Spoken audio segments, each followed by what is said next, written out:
घरेलू हिंसा से महिलाओं का संरक्षण अधिनियम 2005। इस टॉपिक पर आज हम कुछ सेक्शन को आपके साथ डिस्कस करेंगे। घरेलू हिंसा अर्थात घर में होने वाली हिंसा, किसी महिला के साथ यदि उसके घर में रहते हुए किसी नातेदार के द्वारा, पति या पति के रिश्तेदारों के द्वारा किसी प्रकार की कोई शारीरिक, मानसिक, भावनात्मक या आर्थिक रूप से कोई हिंसा की जाती है तो इसके संबंध में कोई भी महिला संबंधित मजिस्ट्रेट के समक्ष या किसी संरक्षण अधिकारी के समक्ष, जो कि इस अधिनियम के द्वारा नियुक्त किए गए हैं, उनके समक्ष जाकर के इस संबंध में प्रोटेक्शन ले सकती है। यह अधिनियम 2005 में आया था तथा इस अधिनियम का जो क्रमांक है ये 43 है। क्रमांक पूछा जाता है और वर्ष 2005 है। 13 सितंबर 2005 को इस अधिनियम को राष्ट्रपति की मंजूरी प्राप्त हुई थी। ऐसी महिलाओं के जो कि कुटुंब के भीतर होने वाली किसी भी किस्म की हिंसा से पीड़ित हैं, संविधान के अधीन प्रत्याभूत अधिकारों के अधिक प्रभावी संरक्षण और उससे संबंधित या उसके आनुषंगिक विषयों का उपबंध करने के लिए ये अधिनियम। तात्पर्य यह है कि जो महिलाएं परिवार के अंदर, कुटुंब के भीतर, फैमिली के अंदर रह रही हैं, निवास कर रही हैं और उनके साथ किसी प्रकार की कोई हिंसा होती है तो संविधान के द्वारा प्रदत्त अधिकार और उनको अधिक प्रभावी, जो अधिकार प्रदान किए गए हैं उनको अधिक प्रभावी किए जाने के लिए या उन अधिकारों को संरक्षण दिए जाने के लिए और उनसे संबंधित या उनके संबंध में, आनुषंगिक अर्थात संबंध होता है,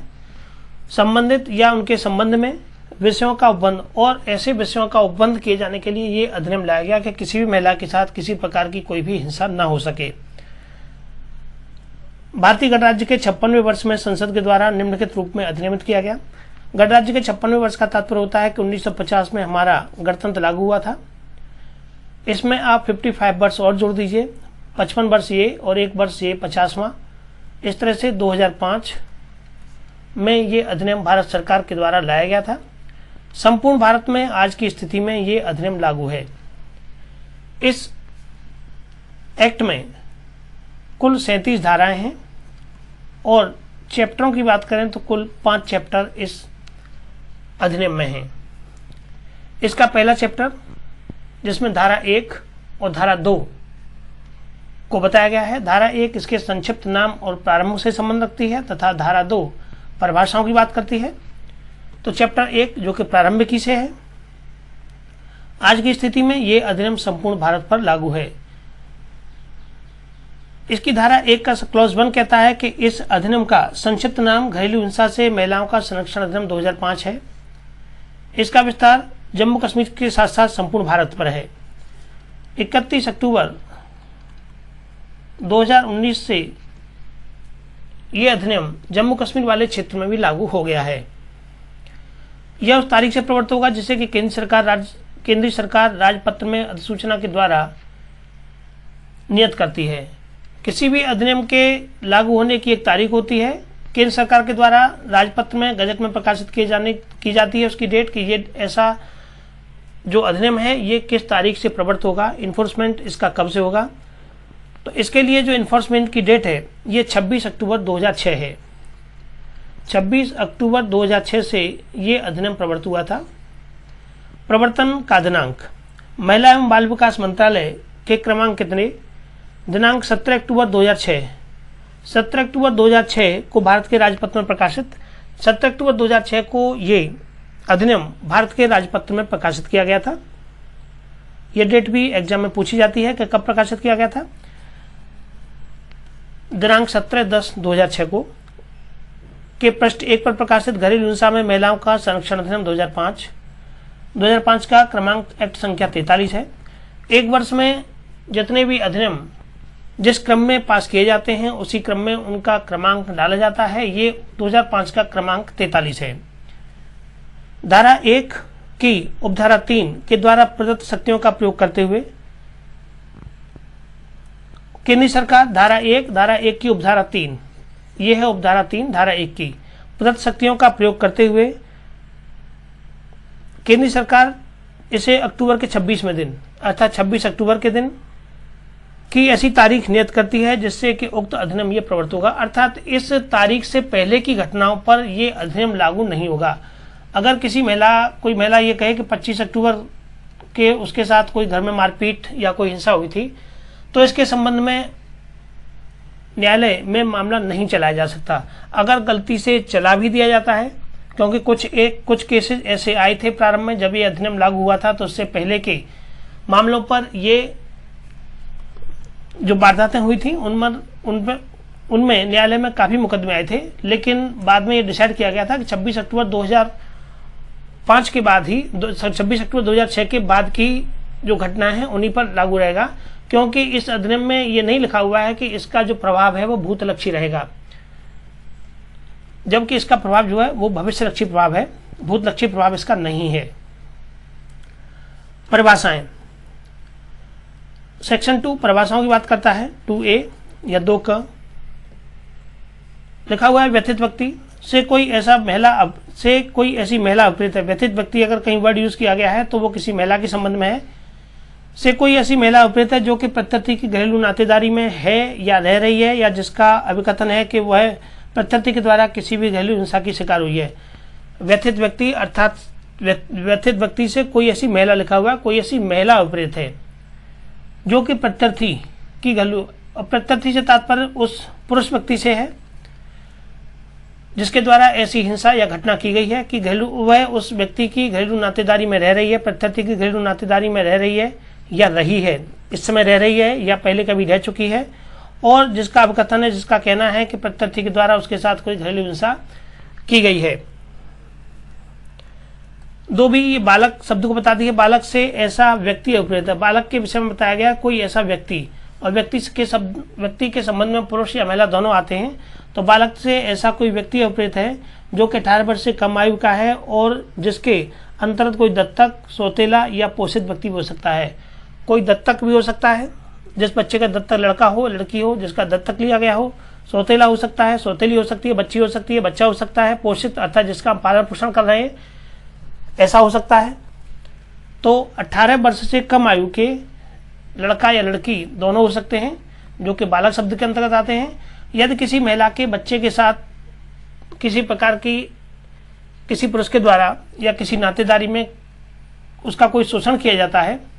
तो भी महिला मजिस्ट्रेट के समक्ष जाकर के कह सकती है कि मेरे बच्चे को परेशान किया जा रहा है, जिससे कि मुझे मानसिक रूप से प्रताड़ित किया जा रहा है या शारीरिक रूप से प्रताड़ित किया जा रहा है मेरे बच्चे को, तो वो उसके संबंध में प्रोटेक्शन मजिस्ट्रेट से मांग सकती है, क्योंकि यहाँ भी पूरी तरह से महिला ही प्रभावित हो रही है, जिसके अंतर्गत कोई भी दत्तक, सौतेला या पोषित आता है। तीसरा है प्रतिकर आदेश। प्रतिकर के संबंध में महिला को मजिस्ट्रेट के द्वारा दिया गया प्रतिकर का आदेश रहता है। मजिस्ट्रेट के संबंध जो कंपनसेशन मजिस्ट्रेट के द्वारा नियत किया जाता है और प्रत्यर्थी के द्वारा वो दिया जाता है। धारा 22 के निबंधनों के अंदर तो कोई भी आदेश अभिप्रेत है। 2D या 2घ अभिरक्षा आदेश। अभिरक्षा आदेश से तात्पर्य धारा 21 के निबंधनों के अनुसार अनुदत्त कोई भी आदेश। धारा 21 जब हम पढ़ेंगे तो धारा 21 में दिया गया कोई भी आदेश हो सकता है। राष्ट्रपति की स्वीकृति इसे दिनांक 13 सितंबर 2005 को प्राप्त हुई थी। कोई भी अधिनियम पहले संसद के दोनों सदनों के द्वारा पास किया जाता है, उसके बाद उसे राष्ट्रपति की स्वीकृति के लिए भेजा जाता है, तब वो अधिनियम लागू होता है। घरेलू घटना की रिपोर्ट से ऐसी रिपोर्ट अभिप्रेत है जो कि किसी व्यथित व्यक्ति से घरेलू हिंसा की किसी भी शिकायत की प्राप्ति पर वेद प्रारूप में तैयार की गई हो। घरेलू घटना कोई किसी महिला के साथ कोई घटना घटित हुई है, घर में कोई हिंसा हुई है, तो घरेलू घटना की वो रिपोर्ट कराएगी। तो ऐसी रिपोर्ट अभिप्रेत है जो कि किसी व्यथित व्यक्ति से तात्पर्य हमने पढ़ा था ऊपर किसी महिला से है, तो किसी व्यथित व्यक्ति से घरेलू हिंसा की किसी शिकायत पर, और घरेलू हिंसा की कोई शिकायत अगर की गई है, शिकायत की गई है तो वेद प्रारूप में, तो ऐसे प्रारूप के कोई प्रारूप बना हुआ है, उस प्रारूप में वो तैयार की गई है। जैसे एफआईआर का प्रारूप होता है, ठीक उसी प्रकार से इस घरेलू हिंसा से संबंधित जो मामले आते हैं उनमें भी प्रारूप होता है और उस प्रारूप पर वह रिपोर्ट तैयार की जाती है। चाहे घरेलू नातेदारी से ऐसे दो या दो व्यक्तियों के बीच, ऐसे दो व्यक्तियों के बीच नातेदारी अभिप्रेत है जो कि साझी गृहस्थी में एक साथ रहते हैं या किसी समय वे एक साथ रह चुके हैं। केवल घरेलू नातेदारी की बात की कि घर में कोई नातेदारी कौन सी मानी जाएगी कि दो व्यक्तियों के बीच, ऐसे दो व्यक्तियों के बीच की नातेदारी बताई गई है जो कि साझी गृहस्थी में, जिनकी कोई साझी गृहस्थी है। साझी गृहस्थी की परिभाषा भी हम आगे पढ़ेंगे। साझी गृहस्थी में एक साथ रहते हैं या किसी समय भी एक साथ रह चुके हैं, जबकि वे समरक्तता अर्थात ब्लड रिलेशन में विवाह के द्वारा या विवाह दत्तक ग्रहण की प्रकृति की किसी भी नातेदारी के द्वारा संबंधित हैं या एक अविभक्त कुटुंब के रूप में एक साथ रहने वाले कुटुंब के सदस्य हैं। तात्पर्य यह है कि ऐसे दो व्यक्तियों के बीच की नातेदारी है, भाई पति पत्नी है, एक साथ रहेंगे। दो व्यक्तियों के बीच की नातेदारी है जो किसी समय पर एक साथ, या तो जो समय पर एक साथ रह चुके हैं या रहे हैं, जबकि वे समरक्तता ब्लड रिलेशन विवाह, या तो उनके बीच विवाह हुआ हो या जो विवाह के द्वारा या विवाह दत्तक ग्रहण या उनका दत्तक ग्रहण किया गया, तो दत्तक ग्रहण के द्वारा भी, अर्थात या तो उनका विवाह प्रॉपर हुआ हो या विवाह जैसी स्थिति में वो रह रहे हों। जैसे कि आपने देखा होगा कि लिव इन रिलेशन में काफ़ी जो पेयर हैं वो रहते हैं और समाज में उनके विषय में ये धारणा रहती है कि हम इन्हें विवाह मतलब पति पत्नी के रूप में ही देखते हैं या पति पत्नी जैसे संबंध उनके साथ रहे हों, तो विवाह द्वारा या विवाह दत्तक ग्रहण की प्रकृति की किसी नातेदारी के द्वारा, या ऐसा भी हो सकता है कि पूर्व में उनका दत्तक लिया गया हो, लड़के का या लड़की का किसी का दत्तक लिया गया हो और दत्तक ग्रहण किसी परिवार ने किया हो और वह विवाह के बाद में उस परिवार में रहते हों, तो दत्तक ग्रहण की प्रकृति की किसी नातेदारी के द्वारा, भाई पहले किसी लड़के का दत्तक लिया होगा, उसके बाद उसकी शादी की होगी, या लड़की का दत्तक लिया होगा तो उसकी शादी की होगी, तो दत्तक ग्रहण की किसी प्रकृति की किसी नातेदारी के द्वारा संबंधित है। ऐसे लोग जो एक साथ रह रहे हैं विवाह के द्वारा या तो परिवार के सदस्य थे। समरक्तता अर्थात खुद का अपना निजी बच्चा होता है। समरक्तता उसकी शादी की हो विवाह के द्वारा या विवाह जैसे किसी रिलेशन के द्वारा या दत्तक ग्रहण के द्वारा या दत्तक ग्रहण की किसी प्रकृति की किसी नातेदारी के द्वारा वे संबंधित हैं, या एक अविभक्त कुटुंब के रूप में, और एक अविभक्त कुटुंब अर्थात एक शामिल परिवार है, एक संयुक्त परिवार है, एक अविभक्त कुटुंब के रूप में एक साथ रहने वाले कुटुंब के सदस्य हैं, और इस तरह से वो किसी एक बड़े कुटुंब के सदस्य हैं जो कि रहते हैं, तो ये घरेलू नातेदारी की परिभाषा में आएगा। घरेलू हिंसा का वही अर्थ है जो कि उसका धारा 3 में, धारा 3 ये घरेलू हिंसा के अर्थ को बताती है कि घरेलू हिंसा का क्या अर्थ है। धारा 3 हम नीचे पढ़ेंगे तो वहाँ आ जाएगा। दहेज का वही अर्थ है जो कि दहेज प्रतिशत अधिनियम 1961 की धारा 2 में दिया गया है। मजिस्ट्रेट से क्या तात्पर्य है? मजिस्ट्रेट से तात्पर्य है कि उस क्षेत्र पर जिसमें कि व्यथित व्यक्ति अस्थायी रूप से या अन्यथा निवास करता है। व्यथित व्यक्ति अर्थात जिसके साथ कोई घटना हुई है, व्यथित व्यक्ति या तो अस्थायी तौर पर रहता है या अन्यथा निवास करता है। अस्थायी रह सकता है, स्थायी हो सकता है, निवास करता है, या जिसमें प्रत्यर्थी निवास करता है, या वह स्थान भी हो सकता है जहाँ के प्रत्यर्थी अर्थात जिसके द्वारा ऐसी घटना को अंजाम दिया गया प्रत्यर्थी निवास करता है, या जिसमें घरेलू हिंसा का होना अभिकथित पाया गया है, या ऐसा क्षेत्र जहाँ के घरेलू हिंसा का होना अभिकथित, या जहाँ उस व्यक्ति प्रत्यर्थी के द्वारा घरेलू हिंसा की गई है, या व्यथित व्यक्ति जहाँ जिस क्षेत्र में पीड़ित हुआ है वहाँ उस संबंधित मजिस्ट्रेट के समक्ष वो कार्रवाई के लिए कह सकता है। अवगत किया गया है दंड प्रक्रिया संहिता 1973 के अधीन अधिकारिता का प्रयोग करने वाला यथास्थिति प्रथम वर्ग न्यायिक मजिस्ट्रेट या महानगर मजिस्ट्रेट अर्पित है। सीआरपीसी के प्रावधानों के अनुसार यदि मान लीजिए साधारण जिला है तो वहाँ जुडिशियल मजिस्ट्रेट फर्स्ट क्लास से संबंध में कार्रवाई करेगा प्रथम वर्ग मजिस्ट्रेट, और यदि महानगर है जैसे दिल्ली है, मुंबई है, कोलकाता है, तो वहाँ पर महानगर मजिस्ट्रेट इस संबंध में कार्रवाई करेंगे। तो साधारण जिलों में प्रथम वर्ग magistrate JMFC judicial magistrate first class और मेट्रोपॉलिटन मजिस्ट्रेट या महानगर मजिस्ट्रेट ऐसे जिलों में कार्रवाई करेंगे इस तरह की घटनाओं के संबंध में। चिकित्सीय सुविधा से ऐसी सुविधा उपलब्ध है जो कि इस अधिनियम के प्रयोजनों के लिए राज्य सरकार के द्वारा चिकित्सीय सुविधा अधिसूचित की जाए। चिकित्सीय सुविधा अर्थात किसी महिला के साथ यदि कोई हिंसा हुई है तो महिला की चिकित्सकीय जांच या उसका मेडिकल चेकअप या मेडिकल की सुविधा प्रदान किया जाना। ज़्यादातर सभी ये सुविधाएं संबंधित सरकारी हॉस्पिटल में होती हैं, लेकिन सरकार यदि इस निमित्त चाहे तो किसी अन्य हॉस्पिटल को भी इसके संबंध में प्राधिकृत कर सकती है, या कुछ NGO होते हैं जहाँ की ऐसी सुविधाएं दी जाती हैं। धनी राहत अर्थात ऐसे कंपनसेशन जो कि ऐसे प्रत्यर्थी के द्वारा ऐसे व्यथित व्यक्ति को दिलाया जाता है, से ऐसा प्रतिकर अभिप्रेत है जिसके लिए कोई भी मजिस्ट्रेट घरेलू हिंसा के फलस्वरूप व्यथित व्यक्ति के द्वारा उपगत व्ययों और राहत की गई हानियों को पूरा करने के लिए इस अधिनियम के दिन किसी अनतोष की इप्सा करने वाले आवेदन की सुनवाई के दौरान किसी प्रकरण पर व्यथित व्यक्ति को संदाय करने के लिए प्रत्यर्थी को आदेश दे सकेगा। ऐसा कंपनसेशन या ऐसे मुआवजा जो कि व्यथित व्यक्ति को दिलाया जाएगा, व्यथित व्यक्ति के द्वारा उसकी मांग की जाएगी, उसके खर्चे हुए हैं खर्चों के संबंध में या अन्य कोई और उसकी राशि खर्च हुई है संबंधित मजिस्ट्रेट के समक्ष आने में, उसका जो व्यय होता है और सहन की गई हानि और उसके द्वारा जो हानियां सहन की गई हैं उन हानियों को पूरा करने के लिए इस अधिनियम के दिन किसी भी अंतोष की इप्सा किसी अंतोष के संबंध में मांग किए जाने पर और ऐसे आवेदन की सुनवाई पर मजिस्ट्रेट के द्वारा इस तरह का प्रतिगत दिया जाने का आदेश वो दिया जा सकता है और वो आदेश वो प्रत्यर्थी को दिया जाएगा और व्यथित व्यक्ति को ऐसा पैसा प्रत्यर्थी के द्वारा देना होगा। अधिसूचना अर्थात किसी राजपत्र में गजट किया जाना। अधिसूचना से राजपत्र में प्रकाशित कोई भी अधिसूचना, जब सरकार के द्वारा गजट प्रकाशित किए जाते हैं तो उसमें कोई भी अधिसूचना इसके संबंध में सूचना जारी की जाती है और अधिसूचना पद का तदनुसार अर्थ लगाया जाएगा।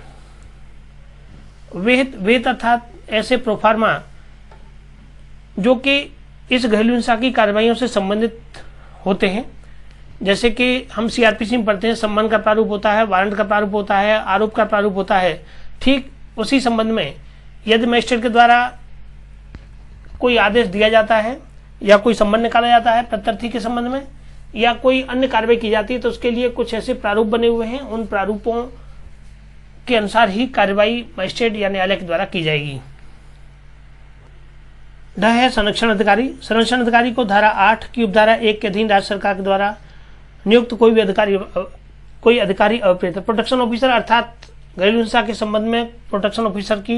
नियुक्ति की जाती है जो कि महिलाओं को संरक्षण दिए जाने से संबंधित होते हैं। धारा 8 इस संबंध में प्रावधान करती है। धारा 8 में हम इसको पढ़ेंगे विस्तार से। संरक्षण आदेश से धारा 18 के निबंधनों के अनुसार दिया गया कोई भी आदेश। धारा 18 में संरक्षण के संबंध में जो आदेश दिया जाएगा उससे संबंधित कोई आदेश। निवास आदेश धारा 19 की उपधारा 1 के निबंधनों के अनुसार दिया गया कोई भी आदेश अवैध है। धारा 19 में निवास के संबंध में आदेश मजिस्ट्रेट के द्वारा जारी किया जाएगा, इसे हम धारा 19 में देखेंगे। प्रत्यर्थी से कोई भी वयस्क पुरुष अवैध है। प्रत्यर्थी का तात्पर्य है कोई भी वयस्क पुरुष। अभी हमने ऊपर बालक की परिभाषा पढ़ी थी जिनमें 18 वर्ष से कम उम्र की 18 वर्ष से कम आयु के बच्चे को लिया गया था। यहाँ है वयस्क पुरुष अर्थात 18 वर्ष से ऊपर। प्रत्यर्थी से कोई भी वयस्क पुरुष अवैध है जो कि व्यथित व्यक्ति की घरेलू नातेदारी में है। जो व्यक्ति व्यथित हुआ है, जो महिला पीड़ित हुई है कि घरेलू नातेदारी में है या रहा है और उसके विरुद्ध व्यथित व्यक्ति ने इस अधिनियम के अधीन कोई अनुतोष चाहा है, उस महिला के द्वारा या उस व्यथित व्यक्ति के द्वारा कोई अनुतोष चाहा गया है और जिसने ऐसी घटना को अंजाम दिया है उसे प्रत्यर्थी कहा जाएगा।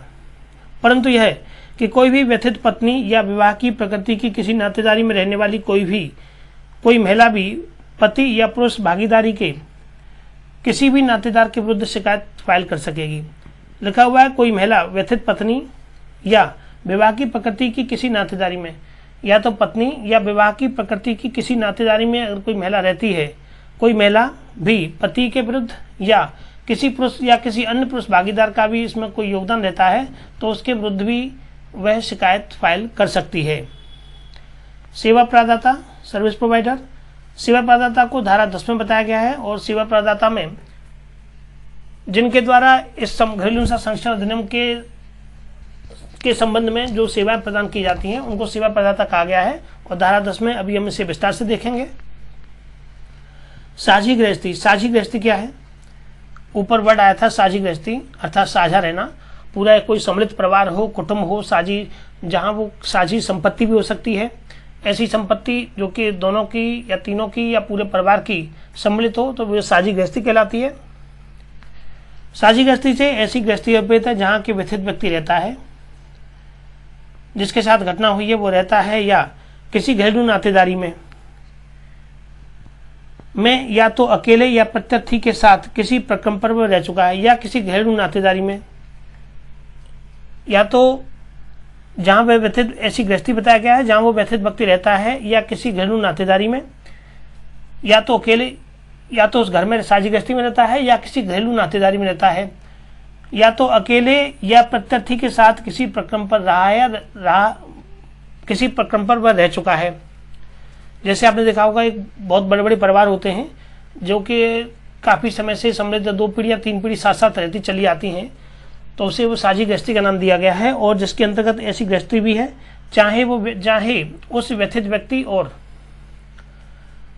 प्रत्यर्थी के संयुक्त स्वामित्व या किराएदारी में हो। ऐसी गृहस्थी को बताया गया है जो प्रत्यर्थी के साथ में संयुक्त स्वामित्व में हो, प्रत्यर्थी के संयुक्त या किराएदारी में हो, या तो संयुक्त स्वामित्व में हो या संयुक्त स्वामित्व वाली हो या किराएदारी की हो, या उनमें से किसी के स्वामित्व या किराया, या वह उनमें से किसी एक के स्वामित्व में हो या किसी के स्वामित्व में हो या किसी के किराएदारी में हो, जिसके संबंध में या तो व्यथित व्यक्ति या प्रत्यर्थी या दोनों संयुक्त रूप से, जिसके संबंध में ऐसी संपत्ति के संबंध में या ऐसी जगह के संबंध में या तो व्यथित व्यक्ति वो महिला या प्रत्यर्थी जिसके द्वारा ऐसी घटना को अंजाम दिया गया है, या दोनों संयुक्त रूप से या अकेले कोई भी अधिकारी हो, और पति या पत्नी दोनों या तो संयुक्त रूप से अधिकारी हो या कोई अकेले इसके संबंध में मालिकाना हक रखता हो,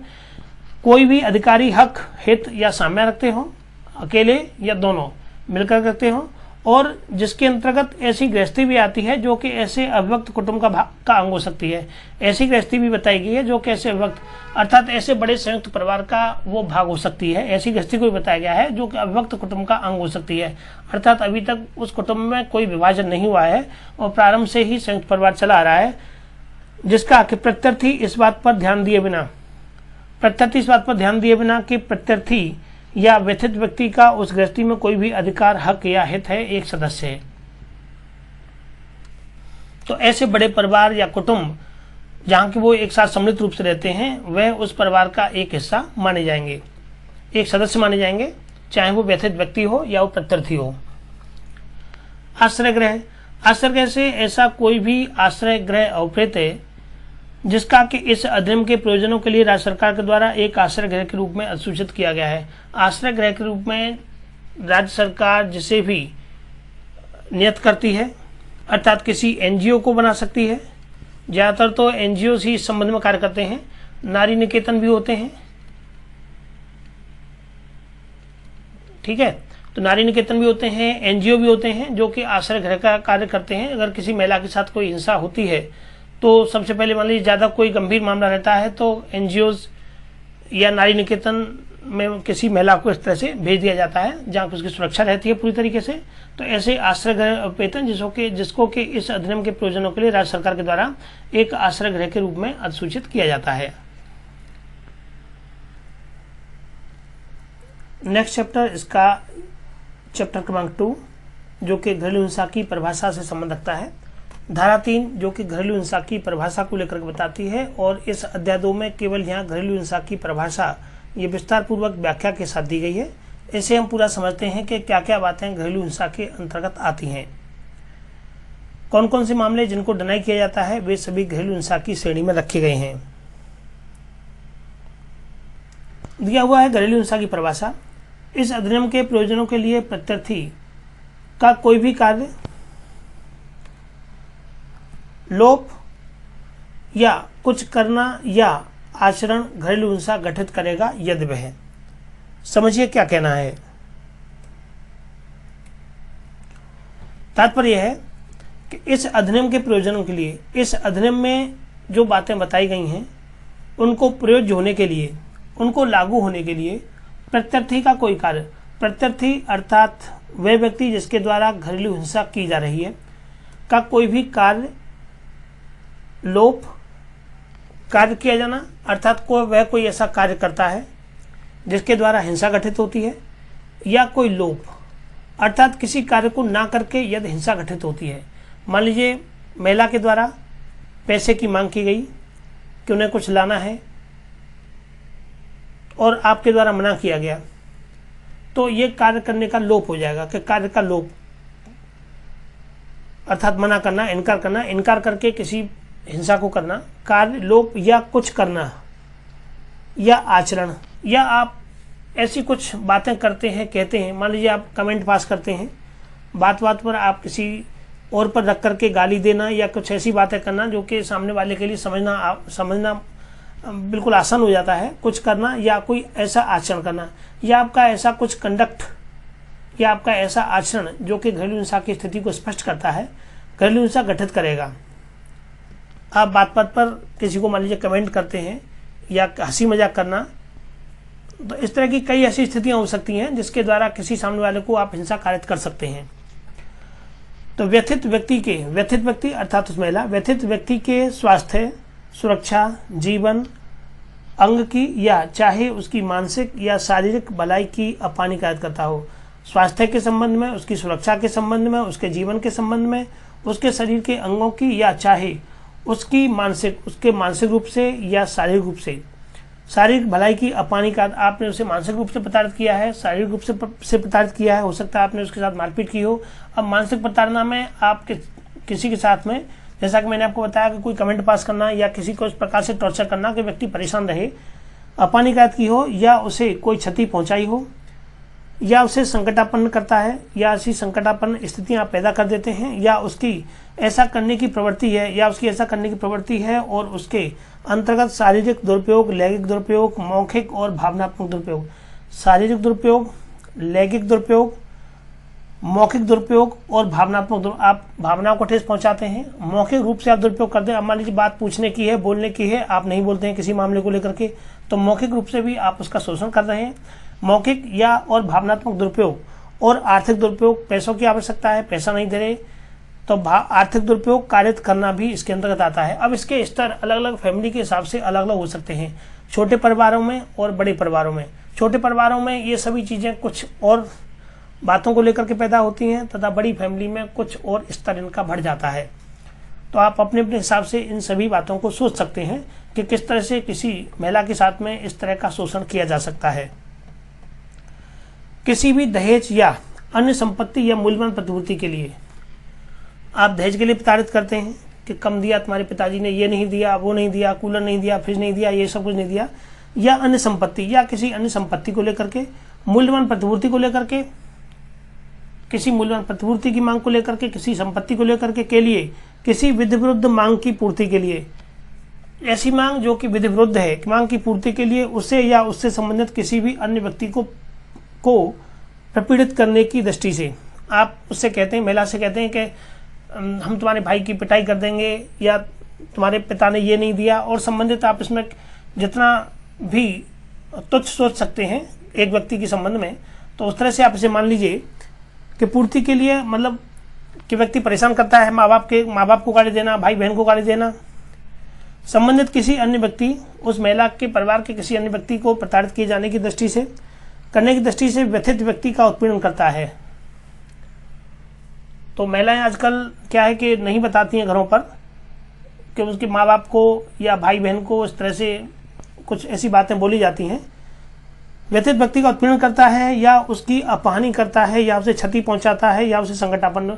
उसके सामने संकट पैदा करता है, भाई को मारेंगे, बाप को गाली देंगे, ये सभी कुछ बातें, संकटापन्न, अपहानि, ये सभी बातें जो कि इनको कहते हैं तुच्छ टाइप की या ओछी बातें कहा जाता है, अपहानि कारित की जाती है। अपहानि कारित करता है, उसे क्षति पहुंचाता है या संकट उत्पन्न करता है। या खंड क और खंड ख, अभी हमने खंड क और ख दोनों पढ़े ऊपर, तो खंड क और ख में वर्णित किसी भी आचरण के द्वारा व्यथित व्यक्ति या उससे संबंधित किसी व्यक्ति को धमकी का प्रभाव रखता है। क और ख में वर्णित किसी भी आचरण के द्वारा, अब ये आवश्यक नहीं है कि वो सीधे काम किसी को बोल करके करे, कोई भी आचरण उसके संबंध में अपनी बात को कहने के लिए उस प्रत्यर्थी के द्वारा कोई भी अन्य कंडक्ट भी किया जा सकता है, कोई अन्य आचरण भी किया जा सकता है। किसी आचरण के द्वारा व्यथित व्यक्ति या उससे संबंधित किसी व्यक्ति पर धमकी का प्रभाव रखता है, धमकी देता है, और व्यथित व्यक्ति को अन्यथा क्षति पहुंचाता है। जो व्यथित व्यक्ति महिला है उसको अन्यथा क्षति पहुंचाता है या उत्पीड़न कारित करता है, चाहे वह शारीरिक हो या मानसिक हो। शारीरिक उत्पीड़न हो या मानसिक उत्पीड़न हो, उस व्यथित महिला को, जो महिला व्यथित है, को अन्यथा क्षति पहुंचाता है या उत्पीड़न कारित करता है। स्पष्टीकरण इसका कहता है कि इस धारा के प्रयोजन के लिए, इस धारा के प्रयोजनों के लिए शारीरिक दुरुपयोग का क्या तात्पर्य बताया गया है, से ऐसा कोई भी कार्य या आचरण, ऐसे कार्य के द्वारा कार्य करके या ऐसा आचरण करके जो कि ऐसी प्रकृति का है जो कि व्यथित व्यक्ति को शारीरिक पीड़ा पहुंचाता है, अपानिकारित करता है या उसके जीवन, उसके अंग या उसके स्वास्थ्य को खतरा पैदा करता है या उससे उसके स्वास्थ्य या विकास का ह्रास होता है। आप किसी को बार बार परेशान कर रहे हैं, आदमी मेंटली टेंशन में आ जाएगा, बीमार हो जाएगा, स्वास्थ्य खराब हो सकता है। तो स्वास्थ्य खराब और इसके अंतर्गत हमला, आपराधिक अवित्रास और आपराधिक बल भी शामिल है। आप कोई हमला करवाते हैं, ऐसी स्थिति हो जाती है, हमला कर रहे हैं आप उस पर, आपराधिक अवित्रास की स्थिति में ला रहे हैं और आपराधिक बल का प्रयोग कर रहे हैं, तो ये सभी चीजें शारीरिक दुरुपयोग के संबंध में आती हैं। लैंगिक दुरुपयोग, लैंगिक दुरुपयोग से लैंगिक प्रकृति का कोई भी आचरण उपयुक्त है जो कि महिला की गरिमा का दुरुपयोग होता है, अपमान करते हैं, तिरस्कार करते हैं या उसका अन्यथा अतिक्रमण करते हैं, जो कि लैंगिक दुरुपयोग के अंतर्गत आता है। तीसरा है मौखिक और भावनात्मक दुरुपयोग। के अंतर्गत क्या क्या शामिल है? मौखिक और भावनात्मक: अपमान करना, उपहास करना, तिरस्कार करना, गाली और विशेष रूप से संतान या नर या बालक के न होने के संबंध में अपमान या उपहास करना। किसी महिला का आप उसके बच्चे हो सकता है, बच्चे नहीं हो रहे हो, तो बच्चे न होने के संबंध में भी आप उसका उपहास कर रहे हैं, या बालक के बच्चे के न होने में यह हो सकता है कि जैसे आपने कहा होगा लड़कियां हो जाती हैं तो लड़का नहीं हो रहा, तो भी इसके संबंध में आप किसी का उपहास या अपमान करें। तो अपमान, उपहास, तिरस्कार, गाली, विशेष रूप से संतान या नर बालक। संतान नहीं हो रही तो स्थिति, और नर बच्चा अर्थात कोई बालक या जो लड़का पैदा नहीं हो रहा है, तब ऐसी स्थिति में बालक को न होने के संबंध में अपमान या उसका उपहास करना। किसी भी ऐसे व्यक्ति को शारीरिक पीड़ा कारित करने की, कोई ऐसा व्यक्ति जैसे शारीरिक पीड़ा कारित करने की लगातार धमकियां देना। आप किसी ऐसे व्यक्ति को शारीरिक रूप से पीड़ित करेंगे, पीड़ा कारित करने की लगातार धमकियां देना, जिसमें कि व्यथित व्यक्ति, जिससे कि ऐसा व्यथित व्यक्ति हितबद्ध है। अर्थात किसी अन्य व्यक्ति को, हो सकता है कि आप लड़की के भाई को, माँ को, बाप को, उसके अन्य किसी पारिवारिक रिश्तेदार को इसके संबंध में शारीरिक पीड़ा कारित करने की बात कह रहे हैं, जिससे कि उस व्यथित व्यक्ति को, उस महिला को परेशानी होती है, जो कि महिला उससे संबंध रखती है। आर्थिक दुरुपयोग, आर्थिक दुरुपयोग के अंतर्गत आर्थिक शोषण में ऐसे सभी या किन्हीं भी आर्थिक या वित्तीय संसाधन, सभी साधन हो सकते हैं, छोटे परिवारों में और मध्यम वर्गीय परिवारों में और बड़े परिवारों में। इन आर्थिक जो दुरुपयोग है, जो शोषण है, इसका डिफरेंस अलग अलग रहता है। तो ऐसे सभी या किन्हीं आर्थिक या वित्तीय संसाधन, आर्थिक संसाधन या वित्तीय संसाधन जिनके लिए व्यथित व्यक्ति किसी विधि या रूढ़ि के अधीन हकदार है। किसी विधि के अधीन जो व्यक्ति व्यथित है, भाई पैसा हर की आवश्यकता है, चाहे वो महिला हो या पुरुष हो, सभी की आवश्यकताएं होती हैं, सभी को पैसा चाहिए होता है अपनी जरूरतों के लिए, और आप उससे उस संबंध में उससे वह हक को छीन रहे हैं, उसका हक मार रहे हैं, जो कि कोई व्यक्ति जो कि व्यथित व्यक्ति है वो विधि या रूढ़ि के अधीन उसका हकदार है, चाहे वे किसी भी न्यायालय के किसी आदेश के अधीन या अन्यथा सदे हो। और चाहे वो न्यायालय के, अगर ऐसा हो सकता है कि कोई आदेश ऐसा न्यायालय के द्वारा दिया गया हो, न्यायालय के किसी आदेश के अधीन या अन्यथा सदे हो या दिया जाना है, या जिनकी व्यथित व्यक्ति किसी आवश्यकताओं के लिए, जिसके के अंतर्गत व्यथित व्यक्ति और उसके बालकों यदि कोई हो के लिए घरेलू आवश्यकता भी है, और ऐसे आदेश जो न्यायालय के द्वारा दिए गए हैं उनके संबंध में व्यथित व्यक्ति की आवश्यकताएं है, उस पैसे के लिए आर्थिक जरूरतें हैं उनके बच्चों के लिए, लेकिन आपके द्वारा नहीं पूर्ति की जा रही है, किंतु जो उन तक सीमित नहीं है, स्त्रीधन व्यथित व्यक्ति के द्वारा संयुक्त रूप से या पृथकतः स्वामित्व वाली संपत्ति, साझी गृहस्थी और उसके रखरखाव से संबंधित भाटक के सदाय से वंचित करना। एवं स्त्रीधन व्यथित व्यक्ति के द्वारा संयुक्त रूप से या पृथकतः स्वामित्व वाली संपत्ति, स्त्रीधन से वंचित किया है आपने किसी व्यथित व्यक्ति को, महिला को, व्यथित व्यक्ति के द्वारा संयुक्त रूप से या पृथकतः, या तो संयुक्त रूप से ऐसी संपत्ति है, संयुक्त संपत्ति में उसका कोई हिस्सा है, या पृथकतः है स्वामित्व वाली कोई संपत्ति या साझी गृहस्थी की कोई ऐसी संपत्ति है, और उसके रखरखाव से संबंधित भाटक के सदाय से उसे वंचित करना। आप भाटक अर्थात किराया, कोई किराया आता है, उस महिला का उसमें हिस्सेदारी है, उसको पैसा उसमें मिलता है, किराया मिलता है, या कोई संयुक्त परिवार की संपत्ति है, साझी गृहस्थी की कोई संपत्ति है जहाँ से कोई कुछ आर्थिक रूप से मदद मिलती है, तो ऐसी महिला को इस तरह के मदद से या इस तरह के पैसा मिलने से आपके द्वारा इनकार किया जाना या उसके रोक लगाई जाना, ये आर्थिक शोषण के संबंध में या आर्थिक दुरुपयोग को जो यहाँ बताया गया है, आर्थिक दुरुपयोग के संबंध में आता है। अर्थात किसी प्रकार से आप उसका आर्थिक रूप से शोषण करें, पैसे की पूर्ति न होने दें, तब पैसा न मिलने दें। गृहस्थी, अगला है कि गृहस्थी की चीजवत या व्ययन। अब देखिए, शादी होती है तो गृहस्थी की चीजवत भी होती हैं, महिला पर कुछ चढ़ाया भी जाता है, कुछ महिला के परिवार से, उसके माता पिता के द्वारा भी दिया जाता है। तो गृहस्थी की चीजवत का व्ययन, जो पैसा, जो चीजवत उसे मिली थी, सोना चांदी, कुंडल, कौंधनी, पायल, जो भी कुछ होते हैं सोने की चांदी के, अपने अपने स्टेटस के हिसाब से व्यक्ति देता है अपनी बच्चियों को। तो चीजवत का व्ययन, उसको बेच देना, चीजवत का व्ययन बेच देना। आस्तियां का, चाहे वे जंगम हो या स्थावर, कुछ एसेट्स हैं, एसेट्स का चाहे वे जंगम हो या स्थावर हो, मूल्यवान वस्तुओं, शेयर, प्रतिभूतियों, बंधपत्रों और उनके सदस्य या अन्य कोई संपत्ति का कोई भी अन्य संक्रमण जिसमें कि व्यथित व्यक्ति कोई भी हित रखता है। कोई मूल्यवान वस्तुएं हो सकती हैं, शेयर हो सकते हैं, प्रतिभूतियां हो सकती हैं, बंधपत्र होता है, बंधपत्र बॉन्ड हो सकते हैं, और उनके सदस्य या समान अन्य कोई संपत्ति। देखिए, मैंने आपको बताया कि परिवार के हिसाब से है, छोटे परिवार, बड़े परिवार, मध्यम वर्गीय परिवार, उच्च परिवार, तो इन सभी के हिसाब से इनकी संपत्तियां, एसेट्स ये अलग अलग होते हैं। छोटे लोगों पर, मध्यम वर्गीय परिवारों पर अलग तरह की ये वस्तुएं होती हैं और बड़े परिवारों में अलग तरह की होती हैं। तो कोई भी मूल्यवान वस्तुएं, शेयर हो सकते हैं, प्रतिभूतियां हो सकती हैं, बंधपत्र हो सकते हैं, और इनके समान या कोई अन्य संपत्ति भी हो सकती है जिसमें कि व्यथित व्यक्ति कोई भी हित रखता है। ऐसी महिला उसमें कोई हित रखती है या घरेलू नातेदारी के आधार पर उनके प्रयोग के लिए हकदार है, या वो जिस घर में निवास करती है, रहती है, उसके आधार पर वह उसका प्रयोग करने के लिए हक रखती है, या जिसकी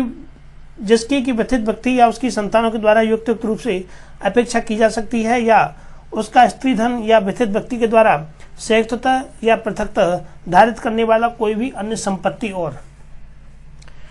कोई महिला ये हक रखती है कि वह या उसका परिवार या उसके बच्चे उसका उपयोग करें, लेकिन उपयोग नहीं करने दिया जाता है।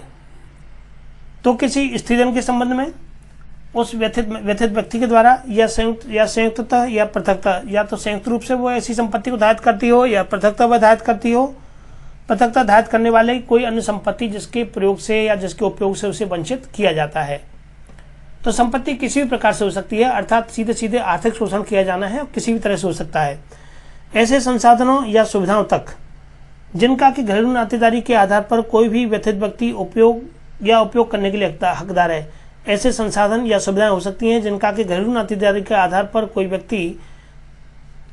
व्यथित व्यक्ति उपयोग करने का हक रखता है, उनको प्रयोग करने का हक रखता है, जिसके अंतर्गत साझी गृहस्थी तक पहुंच भी है। साझी गृहस्थी अर्थात बहुत बड़ा कुटुंब है, काफी बड़ा परिवार है, 50-100 लोगों का भी हो सकता है, संयुक्त परिवार काफी रहते हैं, जिसके अंतर्गत साझी गृहस्थी तक पहुंच भी है। लगातार पहुंच के लिए प्रतिषेध या निर्बंधन, और आप उस संपत्ति तक पहुंच के लिए उसको प्रतिषेध मना करते हैं या उस पर रेस्ट्रिक्शंस लगाते हैं, रोकते हैं। तो ये सब कुछ आर्थिक दुरुपयोग के अंतर्गत आता है। स्पष्टीकरण, दूसरा स्पष्टीकरण क्या कहता है? यह अवधारित करने के प्रयोजन के लिए कि क्या प्रत्यर्थी का कोई भी कार्य लोप या कुछ करने या आचरण इस धारा के अधीन घरेलू हिंसा का गठन करता है, मामले के पूर्ण तथ्यों और परिस्थितियों पर विचार किया जाएगा। अब जो भी जिस प्रत्यर्थी के विरुद्ध मामला न्यायालय में जाएगा, तो यह अवधारित करने के प्रयोजन के लिए कि क्या प्रत्यर्थी का कोई कार्य, प्रत्यर्थी के द्वारा जो कार्य किया गया या कार्य का लोप किया गया, या कुछ करना या आचरण या उसका कंडक्ट या कुछ किया जाना इस धारा के अधीन घरेलू हिंसा गठित करता है, घरेलू हिंसा पैदा करता है, मामले के पूर्ण तथ्यों और परिस्थितियों पर विचार किया जाएगा। तो ये आवश्यक नहीं है कि उनका हर कार्य घरेलू हिंसा को गठित करता हो। तो इस संबंध में मजिस्ट्रेट ही इस बात को देखेंगे, मामले के पूर्ण तथ्य और परिस्थितियां, उस महिला के द्वारा जो बातें कही जाएंगी, जो बातें बताई जाएंगी, फिर प्रत्यर्थी के द्वारा भी वो बातें बताई जाएंगी कि हाँ वास्तव में ऐसा था या है या हुआ है या नहीं है, महिला के द्वारा भी बातें बताई जाएंगी। तब उसके बाद में परिस्थितियों में विचार करने के बाद माना जाएगा कि हाँ वास्तव में घरेलू हिंसा हुई है या नहीं हुई है। तो यहाँ तक था हमारा चैप्टर क्रमांक 2 कंप्लीट। नेक्स्ट वीडियो में हम चैप्टर क्रमांक 3 को डिस्कस करेंगे।